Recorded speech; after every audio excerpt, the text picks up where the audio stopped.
Sus Biblias en el libro de Marcos, capítulo 5, versículos 22 y 23.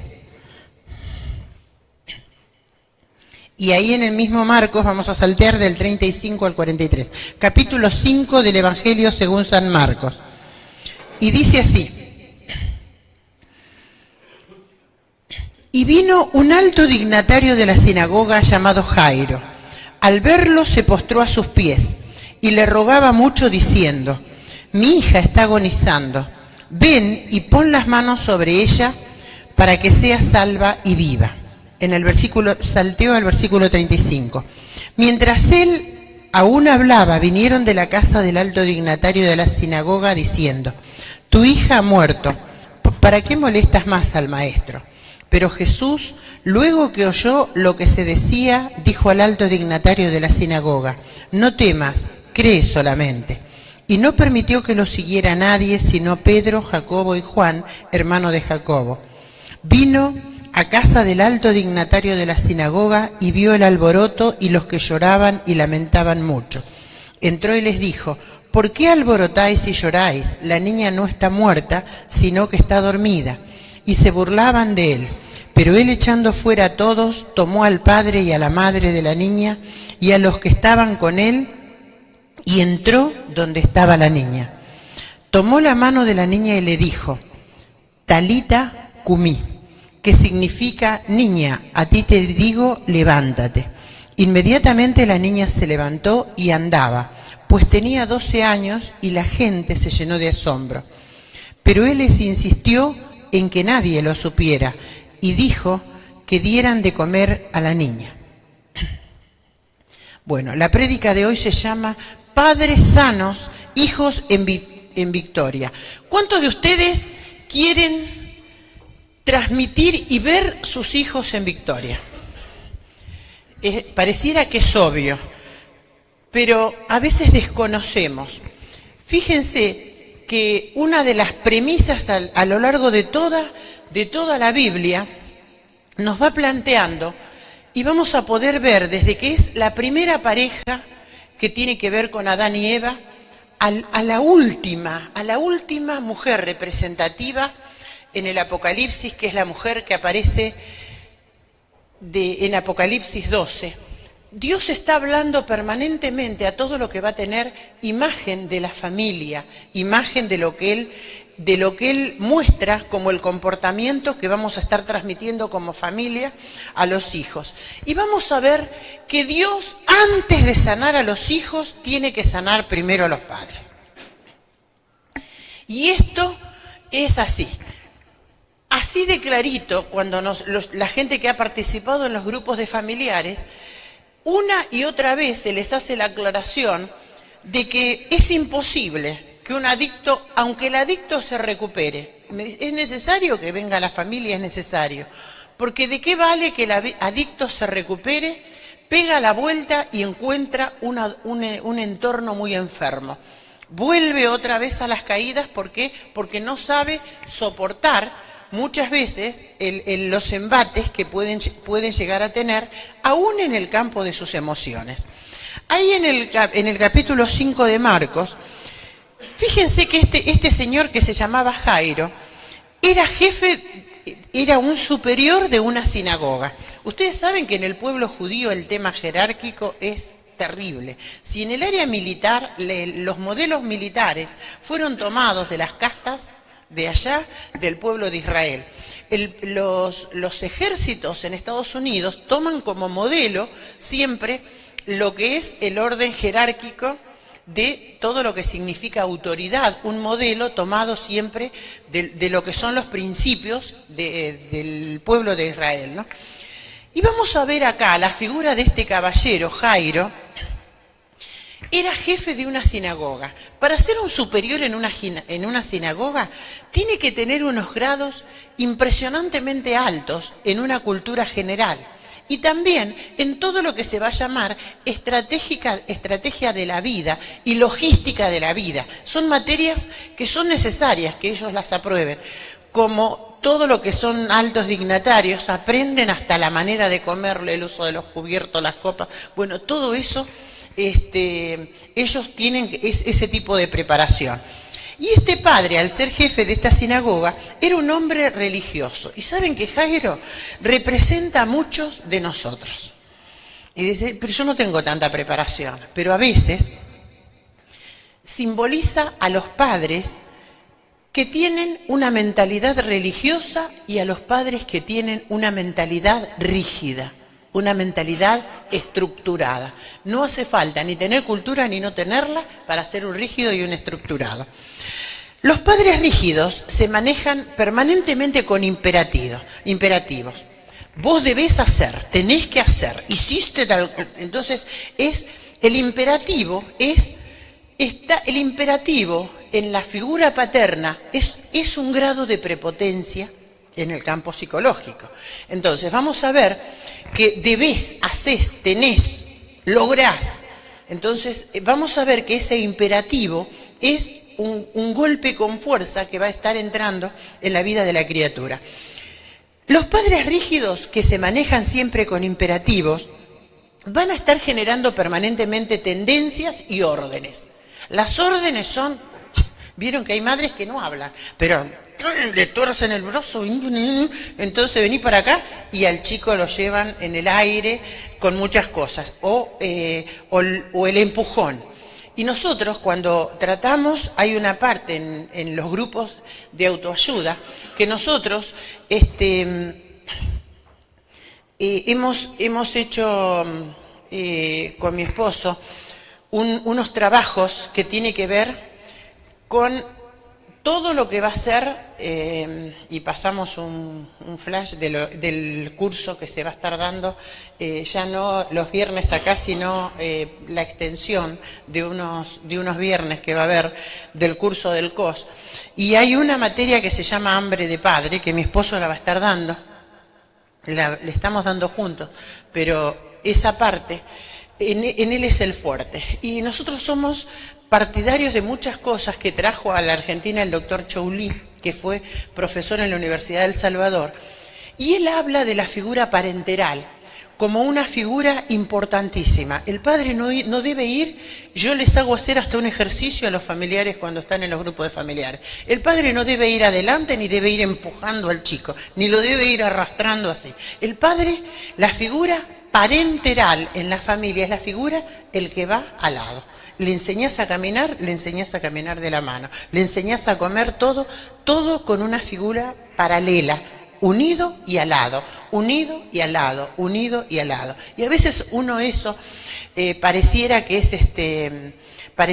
es como lejano, remoto, pero es volver a las viejas, a los viejos hábitos. En la Shemá, en el pueblo de los judíos dice, les hablarás estando en tu casa y andando por el camino, y cuando te acuestes y cuando te levantes. Ahora, para poder hablarle a los hijos en todos esos tiempos, ¿qué es necesario? Estar al lado.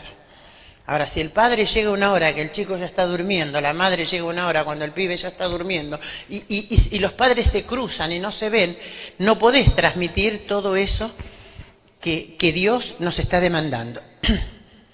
Hermanos, a partir de esa rigidez y de esa estructura, muchas veces comienzan con exigencias y órdenes y empiezan a desplazar todo lo que va a ser elogio. Qué bien lo que hiciste, te felicito, trajiste una buena nota, un estímulo en el colegio. Vieron que está viniendo, no sé si nosotros le contamos, un chiquito que viene, para los que no saben, Santiaguito, hoy no vino porque fue el cumpleaños de 15 de la hermana, ayer se terminó, entonces viene los sábados a la mañana y se va los domingos. Él viene a hacer lo que es una escuela de reeducación. Y durante muchos años eran notas mala en el colegio, bueno, creo que lo hacían pasar de lástima, ¿no? Y encima tiene una inteligencia terriblemente fuerte, linda, pero la ausencia del padre, ahora lleva 3 años, donde el padre ni se presenta, ni va a ver. Entonces el chico tiene unos agujeros y cuando viene acá, él viene a la escuela de reeducación familiar y hace los fines de semana, lo que sería un hospital de fin de semana.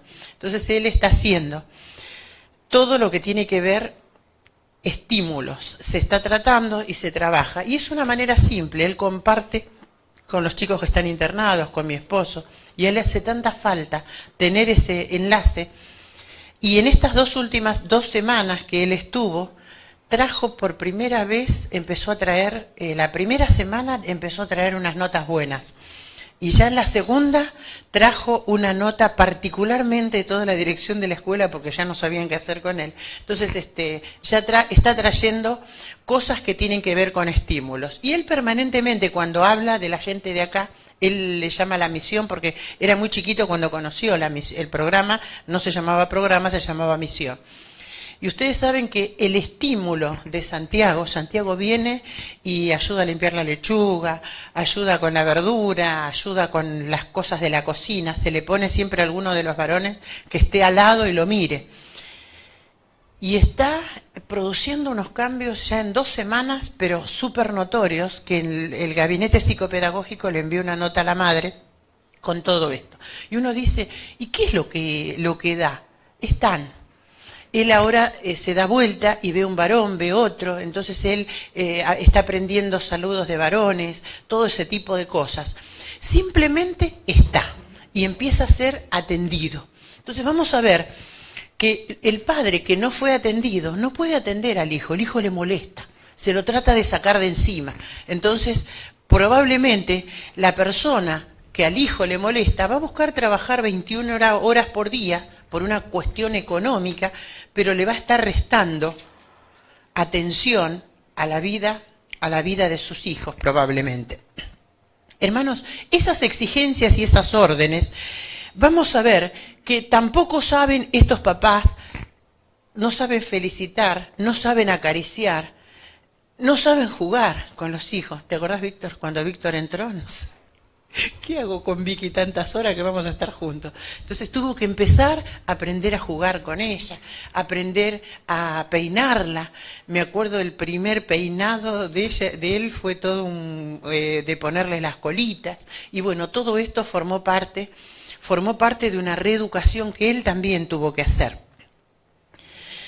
Hermanos, una de las cosas que tiene que ver ese punto de prepotencia y de fuerza que surge del padre que no vivió todas estas cosas, van a ver que son exigencias, demandas, tenés, debes, hiciste todo esto, entonces permanentemente va a tener que ver con todo eso. Y la vida para estos papás que son rígidos como Jairo es todo o nada, es blanco o negro. Y vamos a ver que esos límites, que no existe un término medio, va a tener que ver con lo que fue su propia formación. La gente que es extremadamente rígida va a alimentar la estima por todos los logros que tuvo. Y los logros que tuvo es, acá traigo toda la plata de fin de mes, acá está y te la arreglás. Muchos varones que llegan, te la arreglás, no sé, arréglatela. Ahí está, el supermacho pagando todo, pero no haciéndose cargo de los hijos, no comprendiendo las situaciones que viven los hijos, que vive la familia. Entonces vamos a ver que no solamente es todo lo económico. La gente que alimenta esa estima por todo lo que logra, está el militar, el tipo de gran rango que anda detrás de una tropa probablemente manejando todo, pero no sabe dirigirse con afecto ni producir elogio en los chicos. A mí en una oportunidad me tocó hacer en un colegio una suplencia, en un colegio secundario, una suplencia de una materia. Entonces fui a ver en un colegio que tenía formación ya para preparar oficiales. Y era impresionante el tema de los chicos que eran criados con otras personas, las exigencias que les ponían los padres y la manera de dirigirse a ellos. Vamos a ver que el padre rígido vive de la imagen. Y la imagen va a cuidar la apariencia, va a cuidar qué le está diciendo la mirada de los demás. Y vamos a ver que es muy importante esa apariencia de yo le proveo todo a mis hijos. No, pastora, yo escucho mamás que vienen a traer a los hijos adictos y ellas vienen acá. Dice, yo le proveo todo. A mi hijo no le hace falta nada. Y cuando le preguntamos, ¿pero vos lo atendés? Hace poco vino una mujer, ya hace un par de meses, una mujer que trajo 2 hijos. Uno, el grande delincuente, ahí lo mando para allá atrás. Y el más chico, no, él toma pastillas, ¿se acuerdan? Él tomaba pastillas, entonces ella le proveía las pastillas. Pero el más grande, ella lo acusaba al más grande de que era la causa de caída del hijo más chico. Entonces el segundo se drogaba con cocaína, más todas las pastillas y las pastas que le daban, y ella era como que regaba la participación de la culpa de que el hijo se drogaba, lo estaba permanentemente acusando al hijo más grande. Hermanos, cuando se empieza a vivir de la imagen y se empieza a vivir de la estrechez que tiene que ver el pensamiento rígido, vamos a ver que empieza a aparecer lo que va a ser el síntoma del aburrimiento en los hijos. Y ese aburrimiento es producto de la estructura que han recibido de parte de los hijos. Cuando el hijo empieza, pa, estoy aburrido, ma, estoy aburrido, no sé qué hacer con el nene, porque no te ocupás y no vivís sensaciones que debés vivir con tus hijos. Cuando hablo de padres, hablo de padre y hablo de madre. Entonces el hijo vive, no, estoy aburrido, pa.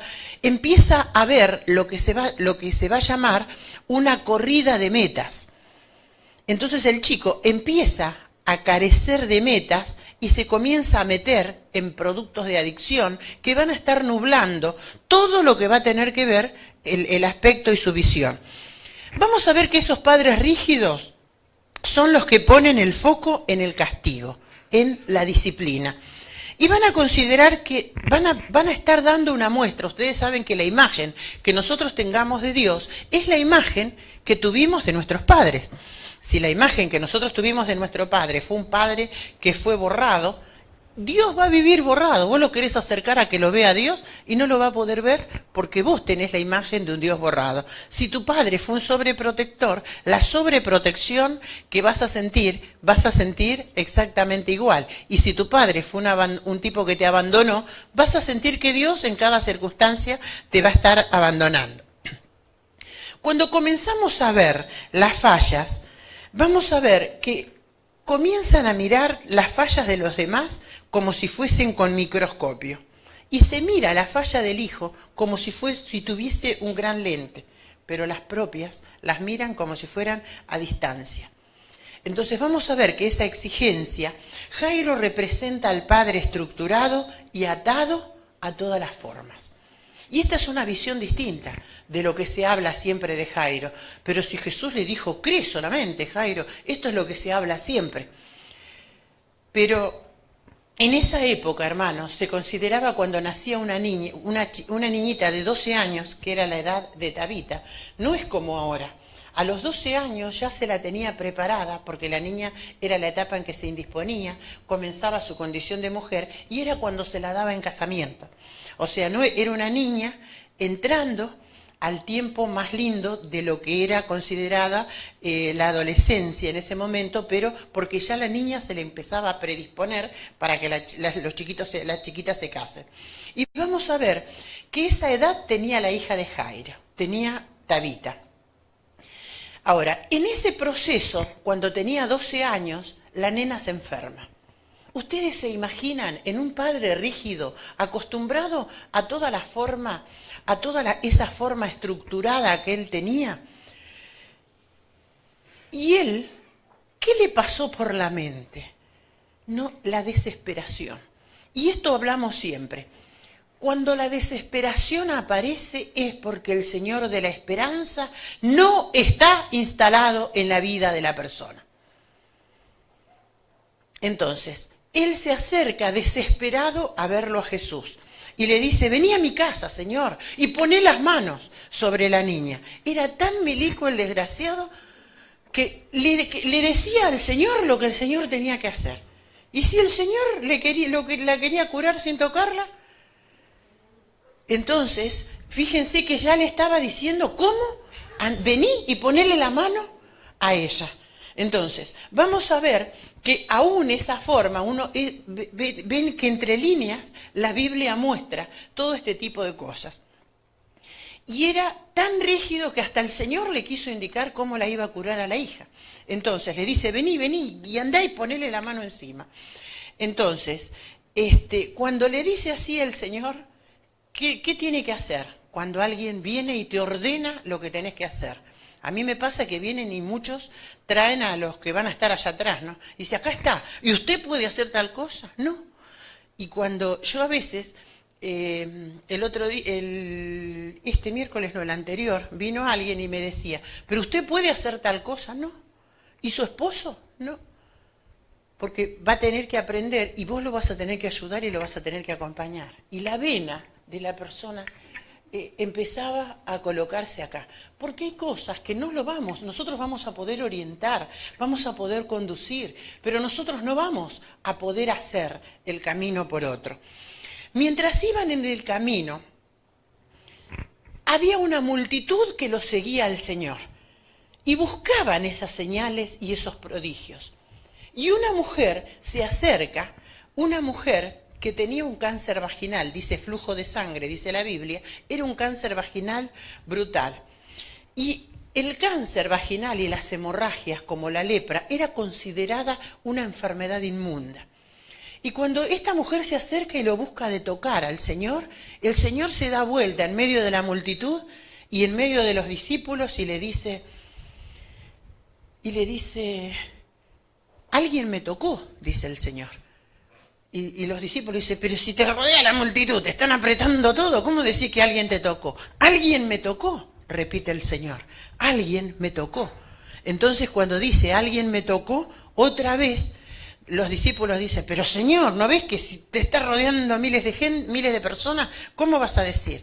Y el Señor repite, alguien me tocó, alguien clamó, alguien buscó, alguien necesitó. En medio de la multitud había una multitud, pero alguien clamaba, alguien necesitaba y alguien buscaba. Ahí está la diferencia. La multitud lo seguía.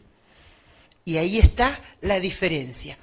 Y la mujer, ustedes saben que según la ley, era considerada una persona inmunda, las personas que tenían flujo de sangre, y no se podían acercar a un rabí.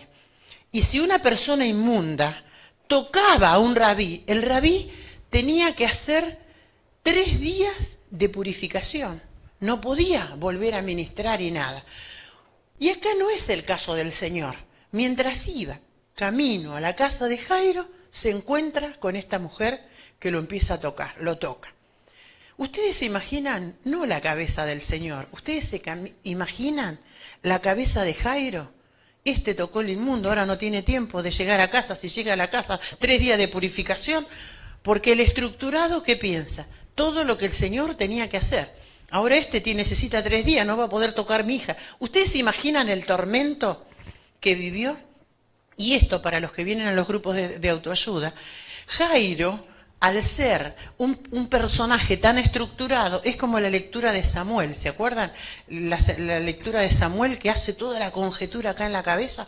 Y porque yo estoy esperando que haga esto, y porque lo que hace, porque no me abrió. Y terminó hablándose él mismo. Y a Jairo le pasa lo mismo. Y esta es una particularidad. ¿Saben de quién? De todos los familiares. Porque el loco se rajó bajo el efecto de la droga, del alcohol, de la sustancia. Pero el otro es el que te maquinó. ¿Te portaste bien? ¿Cómo anduviste esta semana, Marcelo? ¿Fuiste, no fuiste? ¿Hiciste, no hiciste? ¿Es lícito lo que traes? Entonces, ¿por qué? Porque todo recorre acá adentro en la mente, porque todo esto tiene que ver con la estructura también que nos fue puesto o que fuimos tomando en la vida. Hermanos, cuando el Señor se da vuelta y le dice Jesús, le dice, ¿quién me tocó? Y la mujer dice que con una terrible timidez bajando la cabeza por haber tocado al rabí, dice que le dijo, soy yo, Señor. Y el Señor la tocó y le dijo, mujer, eres libre de esta enfermedad.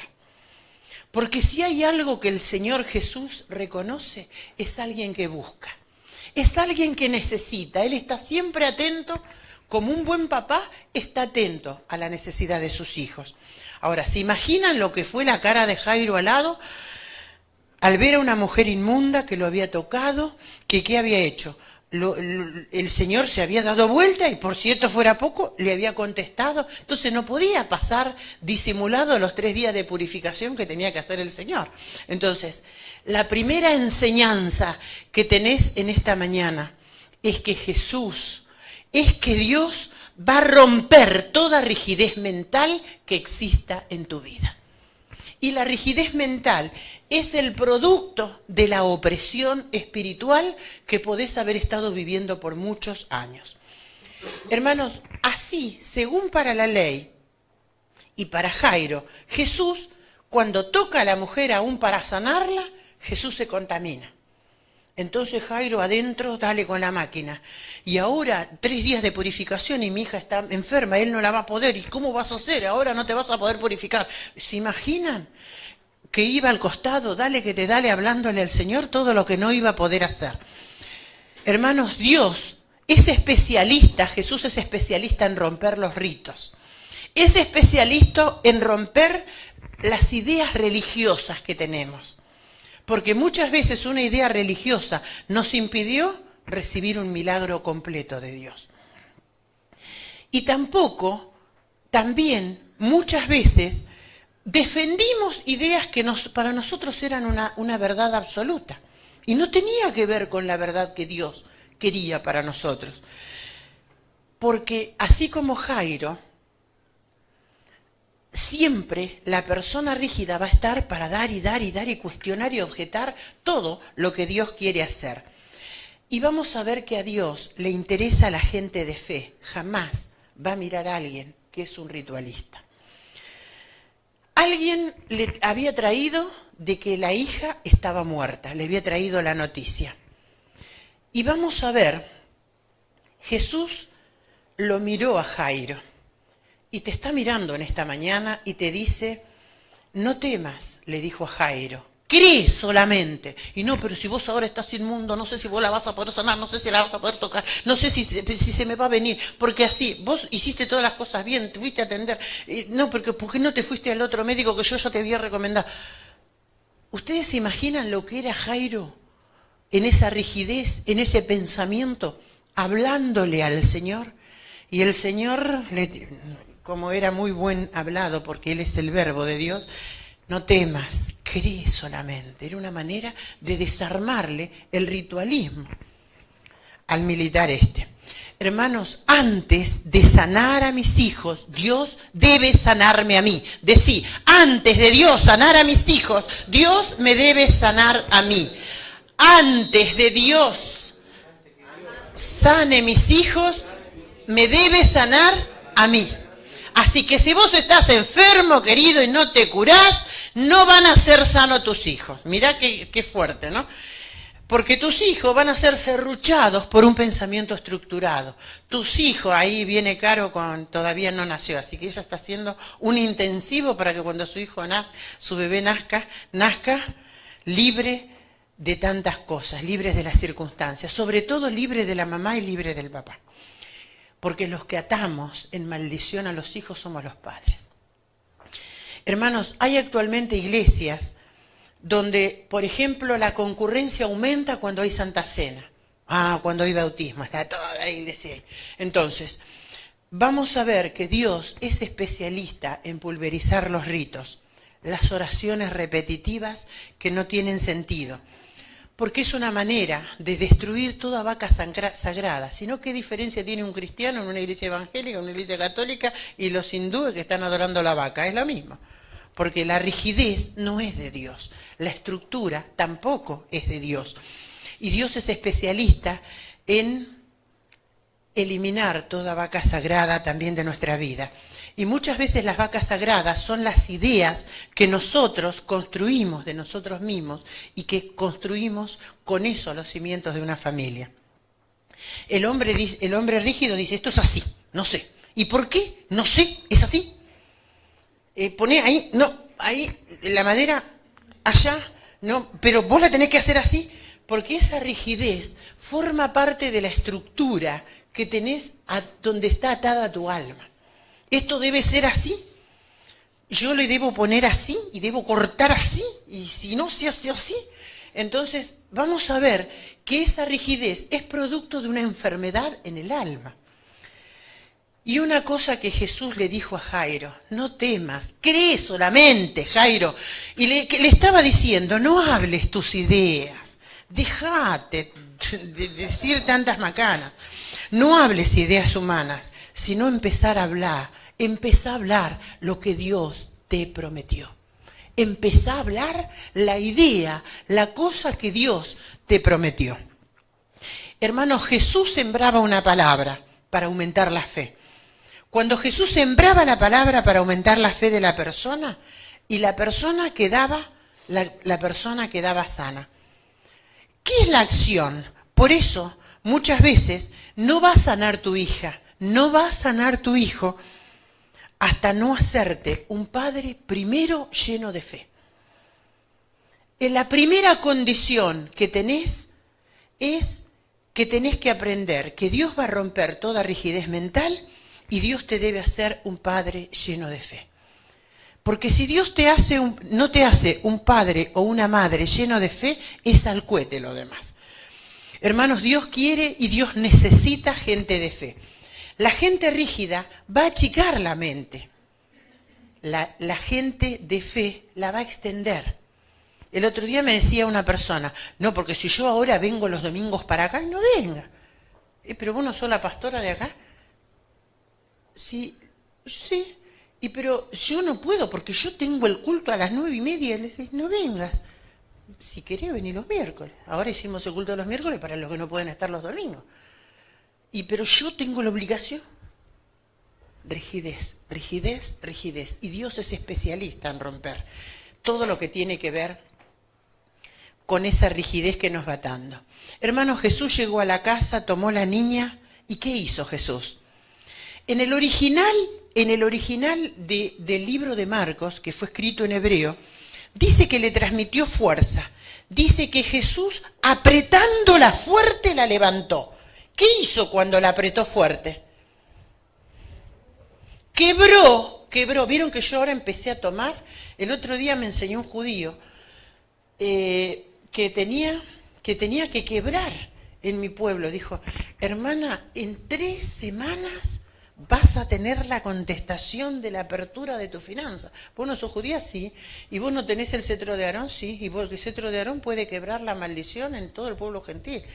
¿Para qué me dijo? Ahora vieron que paso, termina la ofrenda y paso corriendo. Yo antes creía que los pastores lo hacían como una forma más de rito, el tema bendito de la ofrenda. Y no lo tenía tan en cuenta. Ahora lo aprendí. Porque me dice: es desatar y es quebrar el yugo que a ellos los oprimió tanto tiempo en el área económica. Entonces vos tenés que pasar y como pastora vos tenés que quebrar eso.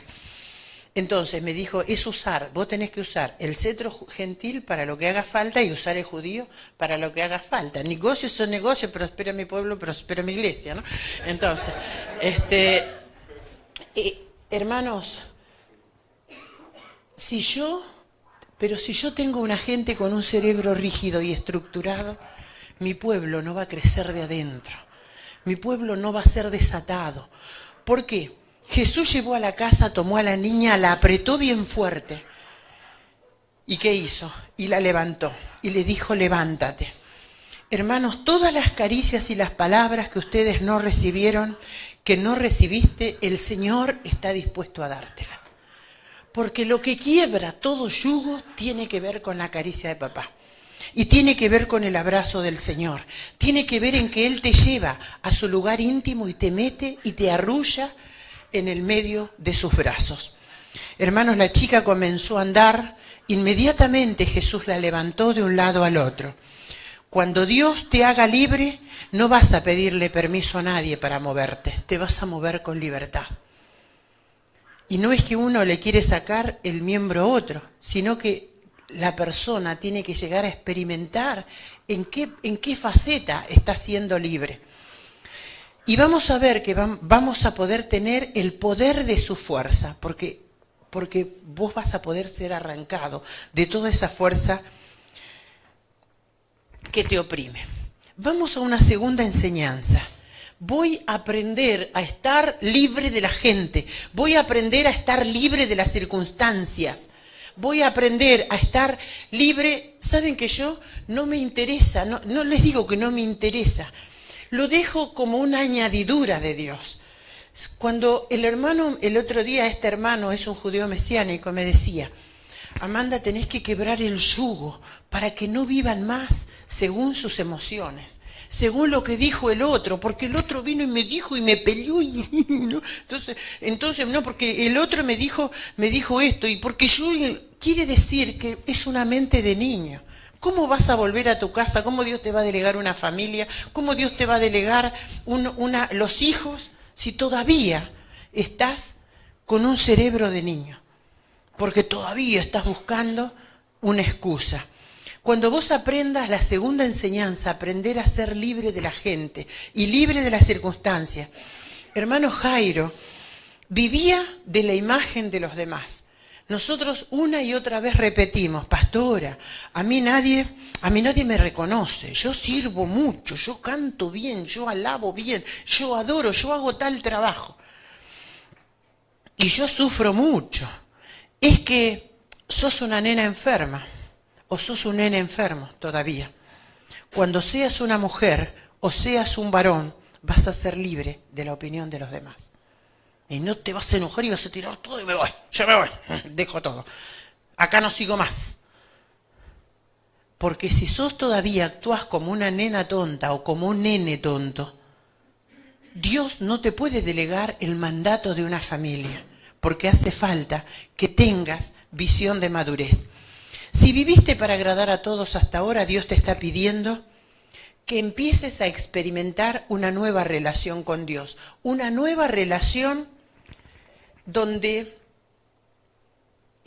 no tengas que vivir esperando que te nombren, que te pase un poquito la gamuza, sino que vos vas a aprender a celebrar el toque de Dios, porque la relación con papá va a ser tan íntegra que vos vas a sentir y vas a experimentar el arrullo de Dios, porque vas a ser libre de la gente, libre de las circunstancias y no te va a importar.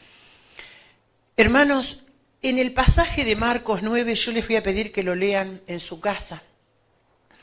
Hay otro modelo de padres violentos. Muchos fuimos criados por padres que fueron maltratadores, que nos insultaron. Tarado, salí de ahí, estúpido, siempre esperando de vos, pero vos, yo no espero nada de vos. Entonces, todos esos padres insultantes que nos lastimaban, nos castigaron, y tal vez nos cachetearon o nos pegaron o nos maltrataron físicamente. Nosotros tenemos acá muchos chicos que han tenido experiencias donde los padres los arrojaban en un pozo y los iban a buscar a la mañana, como una manera los dejaban toda la noche en el oscuro. Otros que tenían castigos físicos impresionantes. Entonces, el tema del oscuro a ellos los pone muy mal. Hermanos, la sociedad nos da un mensaje agresivo. Y nos da un mensaje agresivo mediante la televisión. Y estaba sacando un informe. Dice, cada 23 minutos hay un asesinato, cada 6 minutos hay una violación, cada 30 segundos hay un asalto y hay un robo cada 4 minutos. En Centroamérica venden unas varas con esta inscripción: Dios te ama, Jesús te ama. Y son usadas para castigar a los hijos porque alguien lo leyó en la Biblia y lo aplicó textualmente como lo vive. Entonces matan a varazos a los pibes porque aprendieron que tenían que usar vara. Eso es el legalismo estúpido que estructuró las mentes de mucha gente.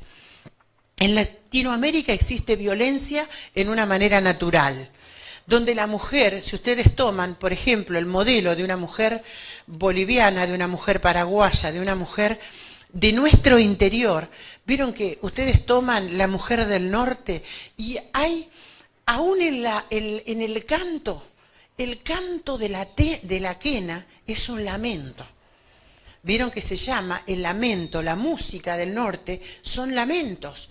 Y tiene que ver también con ataduras en la que fue atado nuestro pueblo.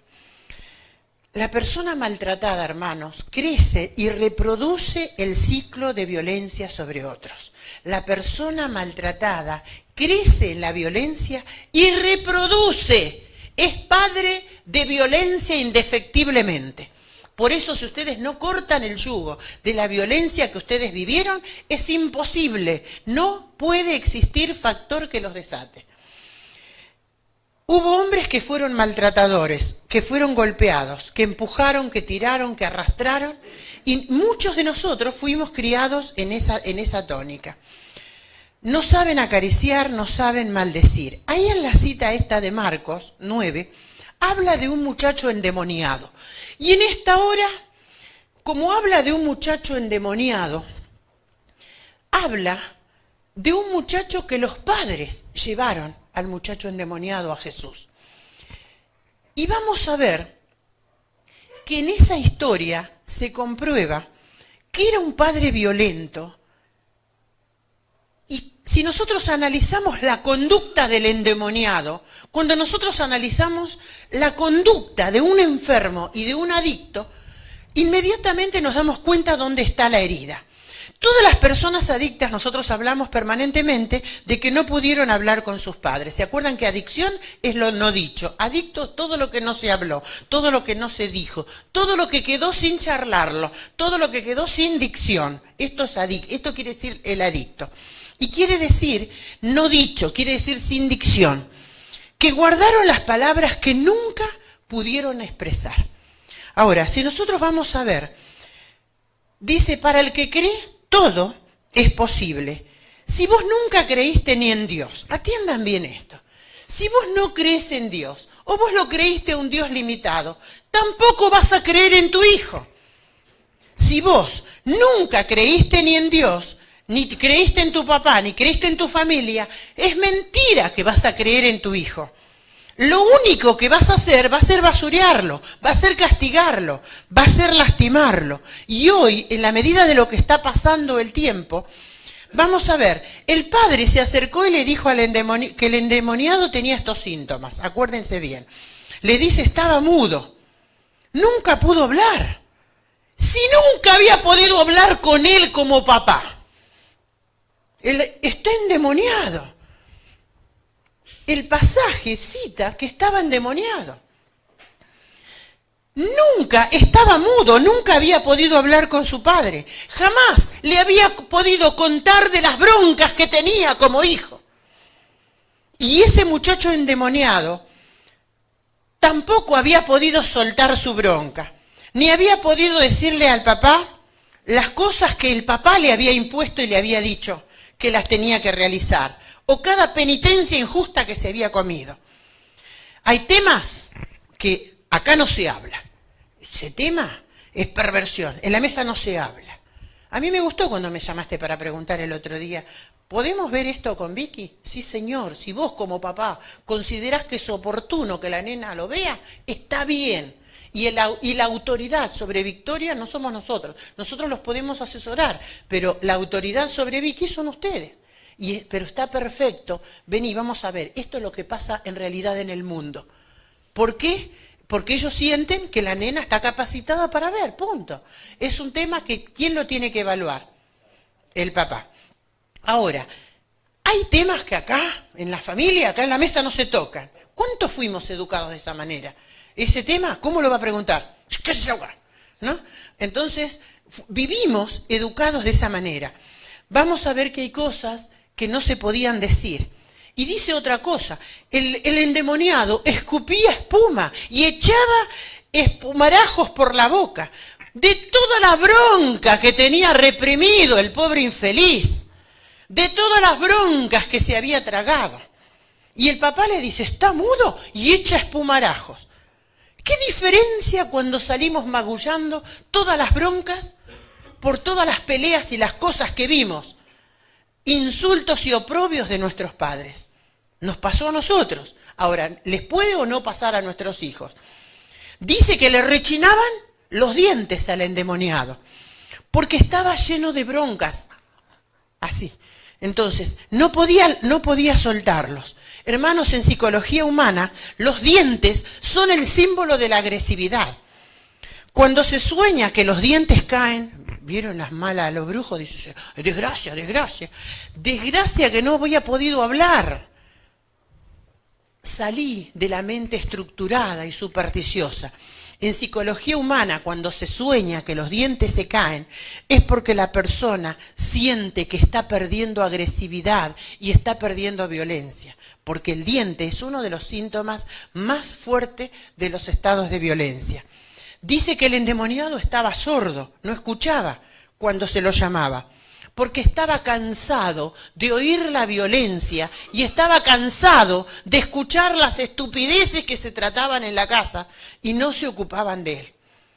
Ahora, yo les pregunto, este hogar del endemoniado se lo llevaron al Señor, estaba cansado, dice el muchacho, de tanta violencia, la violencia de su propio padre, la violencia de su propia madre. Entonces, ¿qué hizo? Se desconectó de la realidad por haber sufrido mucho. ¿Y saben cuál es lo peligroso? Cuando el hijo se te desconecta de la realidad, porque el exceso de sufrimiento golpeó tanto su ser, que comienza a generar una nube. ¿Qué es un síndrome anestésico sino una nube? Donde el subconsciente empieza a caminar mareado, donde ya no sentís ni emoción, ni sentís otra cosa.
ponía duro cuando le hablaban. Hermanos, la gente rígida apunta con el dedo, siempre acusando al hermano, por las broncas que están reprimidas adentro del cuerpo, y lo mantienen duro y lo hacen cada vez más duro.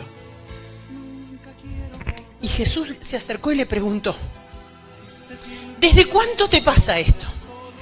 Y el padre le dijo, ¿desde cuándo le pasa al muchacho esto? Desde niño. ¿Sabes por qué? Porque el problema no era del hijo, era del padre. El problema era del padre. El problema era de la padre y de la madre, no era el problema del hijo. Hermanos, hay cánceres como la leucemia que se instalan producto de una anestesia de no querer sobrevivir al medio. ¿Ustedes sabían que hay tumores que se instalan como una manera de escapismo al medio? Hay tumores que se instalan por culpas no resueltas. Hay formas leucémicas que se instalan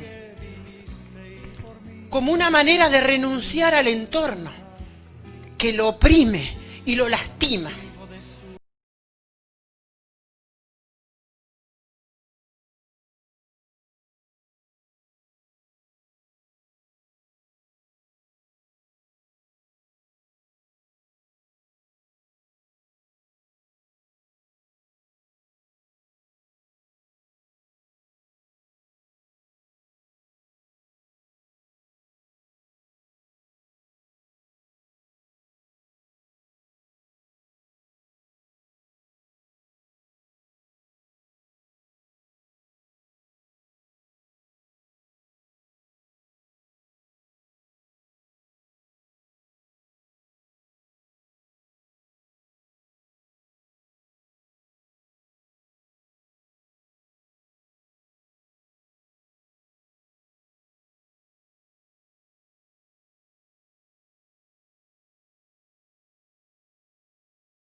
Hermanos, hoy sabemos que los hombres violentos son desconfiados y tienen el peor de los designios de la vida.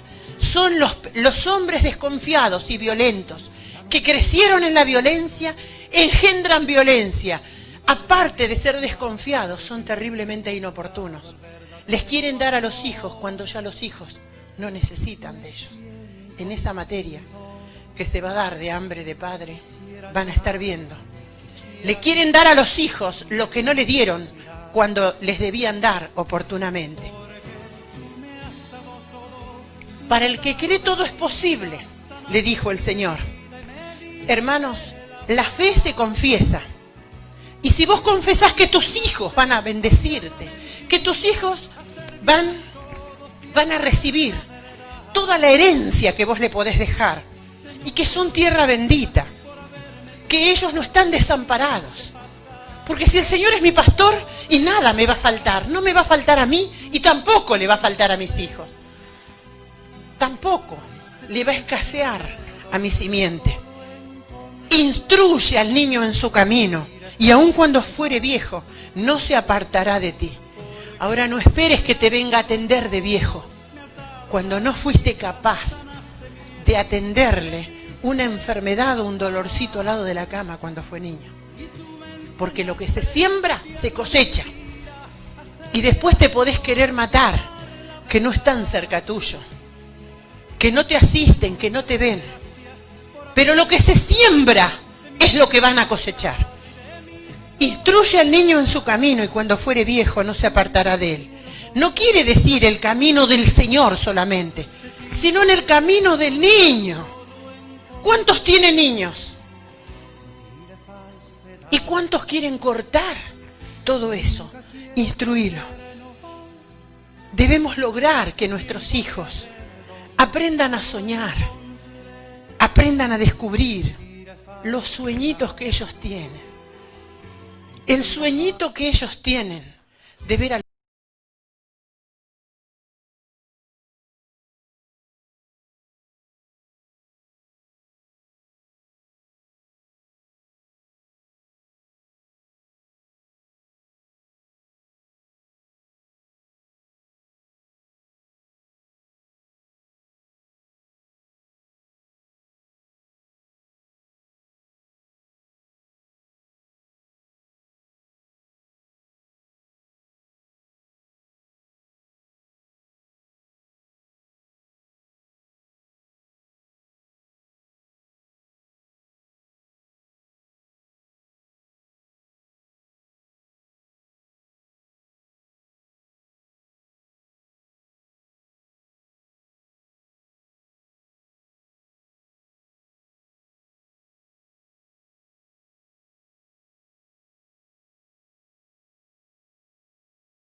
cambia tu manera de hablar.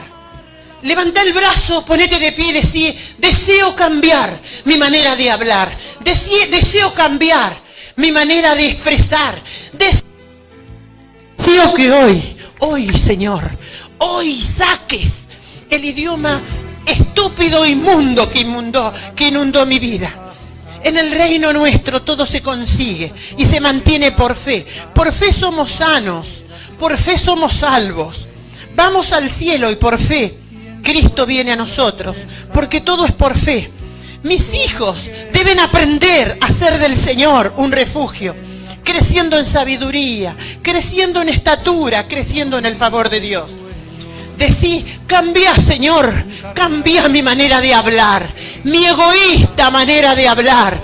Espíritu Santo, estoy pidiendo al ángel con el tizón encendido. O dice si esto, como le dijo Isaías, este tizón encendido toca tus labios. Toca tus labios este carbón encendido, que toque los labios y se borre todo el insulto que diste a tus hijos, la desvalorización, la desatención, la estupidez que golpeó una y otra vez y mató lo que vos más dijiste amar. Pedile, decile, mis hijos van a ser un refugio en ti, Señor. Después que Jesús trató con el Padre, ¿saben lo que hice? Se volvió al muchacho. Cuando se volvió al muchacho, le gritó al demonio. Le gritó al demonio. Después que el Señor trató con los padres, recién se ocupó del Hijo y de sacar el demonio. Porque ¿sabés lo que le dijo? Sal de él. Nunca más. Sal de él y no vuelvas nunca más. Ese grito es un grito de victoria de Dios. Antes de sanarte, debes oír el grito de victoria de Jesús en la cruz. ¿Sabés por qué? Porque Él murió, resucitó. Está vivo para sanarte. Está vivo. Hasta que no oigas, soy más que vencedor. Soy más que vencedor en ti, Señor. Ese carbón encendido, que esté toda forma de abuso, toda forma de insulto. Todo lo podés en Cristo en esta mañana y podés ser libre. Jesús se paró frente a la tumba de Lázaro, dice, y gritó: Lázaro, sal fuera. Se paró al frente de la niña y apretándola, dio la orden. Apretándola fuerte le dijo: Tabita cumí, niña, a ti te digo, sal fuera. Gritó, ¿saben por qué? Porque estaba muerto. Si hay cosas muertas en tu vida, escucharás el grito. Y vas a ver que caerán 1000 a tu lado y 10.000 a tu diestra. Y todo lo que pise la planta de tus pies va a ser tuyo. Por cuanto en mí has confiado, yo te libraré del lazo del cazador y de la peste destructora, dice el Señor. Porque yo soy tu pastor y nada te va a faltar. Y vas a tener libertad para siempre. Nadie puede hacer nada.